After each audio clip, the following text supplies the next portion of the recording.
This is Scott. Scott is here with us at the North Central Shelter, and his ID number is A1290361. He's already neutered, and he is about 2 years old.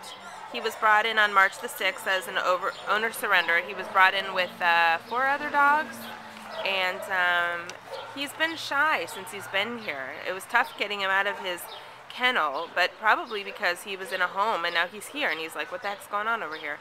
So, but what we've noticed is that as soon as he gets a little bit of love and attention, he is just putty. He just melts. I mean, look at this. This is like amazing what's happening right here. And according to his previous owner, he is friendly with cats and children. So that's good. I mean, of course he is, though. Seriously. Like, look at him. He's amazing. And he was kept outside, which is probably why he was shy with humans in the beginning.